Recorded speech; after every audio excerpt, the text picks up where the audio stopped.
mornings on GMA. Start strong. Let's do it, people. How you feel, how you look, living your best. Come on, start strong. Come on, start strong. Come on, start strong.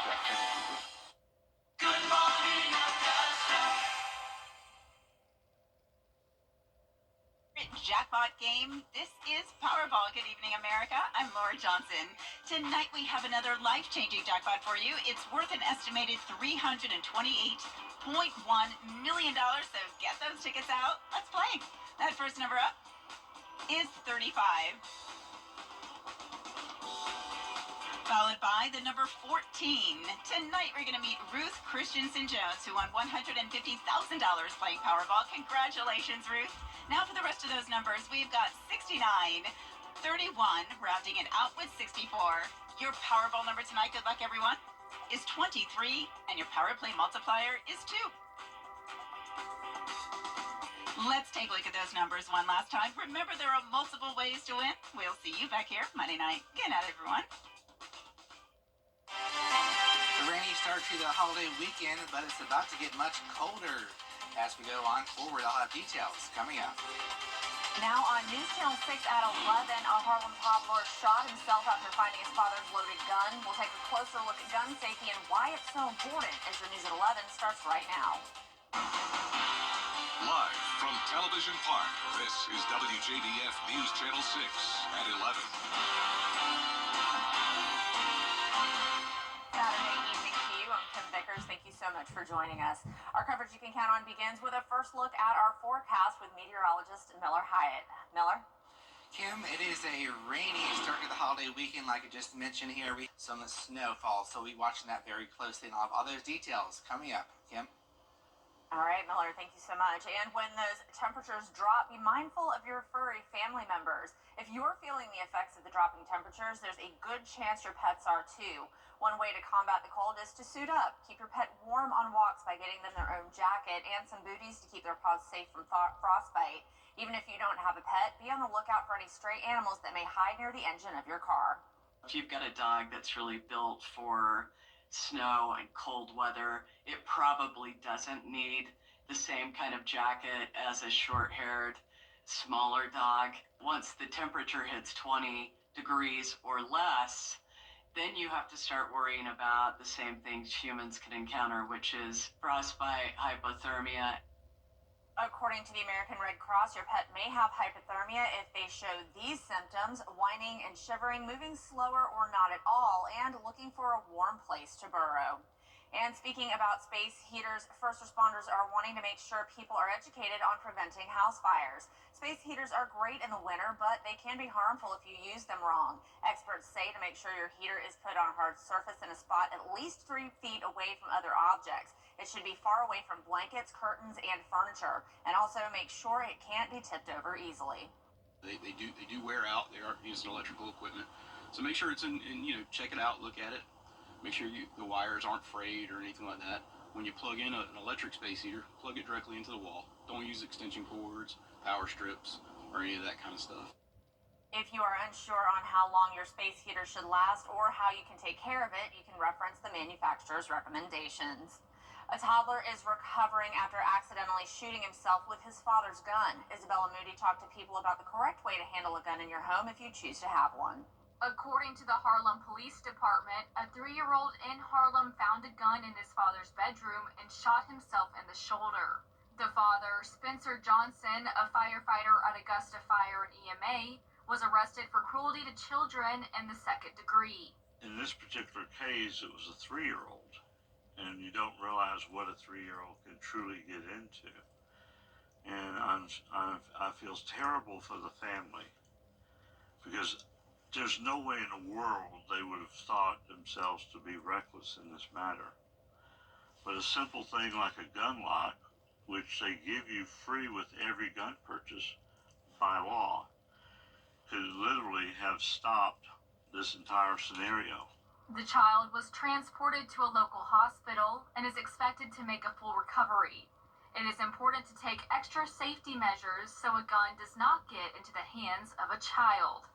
Every year, 350 children living in America under the age of 18 gain access to a firearm and unintentionally shoot themselves or someone else, like a sibling, a parent, a friend, or another person.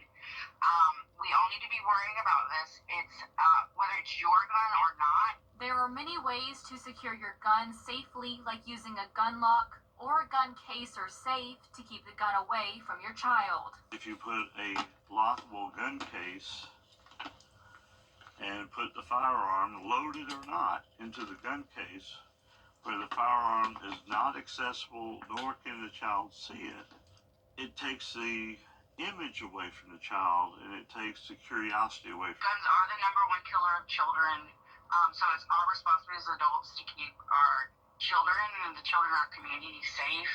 That's why it's so crucial that we have secure storage in our homes. Guns can be dangerous weapons and need to be taken seriously, especially with children in the home. If you're reckless about the way that you store them or have them in your house, injuries can happen. In Augusta, Isabella Moody, WJBF News Channel 6. The Richmond County Sheriff's Office is issuing a warning about a phone scam targeting our community. Scammers are using sophisticated tactics, including spoofing phone numbers to appear as if they're calling from the Sheriff's Office and court services. Scammers are demanding payment for services including release from detention, electronic monitoring, and other fabricated fees. The official Sheriff's Office line was spoofed during the scams, lending credibility to fake calls. Here are some tips to prevent being scammed. The Sheriff's Office will never demand payment over the phone. Always verify calls directly. If the call seems suspicious, hang up immediately and contact the agency. Be cautious with payments. If you suspect a scam, contact your local authorities. Georgia reporting its first confirmed case of highly pathogenic bird flu in a commercial poultry farm. According to Georgia Agriculture Commissioner Tyler Harper, the infected farm was in Elbert County. The farm had more than 45,000 birds. As a result, all poultry operations within 6 miles are quarantined for 2 weeks. Commissioner Harper says bird flu is a serious threat to the agriculture economy, as the poultry industry makes up over a third of the state's agriculture economy. So anything that threatens that is critical, and HPAI is definitely that threat, and which is why we take biosecurity measures. We take them seriously. Companies and industry, as well as farm families, have implemented significant biosecurity protocols, from hand washes to dips to appropriate PPE, among other things. The state has also suspended all poultry exhibitions, shows, swaps, and sales at flea markets or auction markets statewide. In Aiken tonight, a classic arcade game is still gathering new players. Ricky Jones has more. Radioactive Pinball Arcade in Aiken was the backdrop for the International Flipper Pinballs Association's South Carolina State Pinball Championship. IFPA is the international governing body for skilled and beginner pinball players and hosts leagues and tournaments all over the world. It's a state tournament, so pretty much people qualify all year, and they come here and compete best of 7 with different groups, and they advance, and then the top person gets $1,000. Yeah, and then from there they go to national tournaments and they compete with everybody in the U.S. This is the first time the tournament was held in Aiken. Owners at Radioactive are excited to welcome the pinball community. It's definitely a first for us, but these tournaments have been going on for quite some time. It really kind of solidifies our presence in the pinball community, and will hopefully get, the attention of pinball players all around the state and all around the country.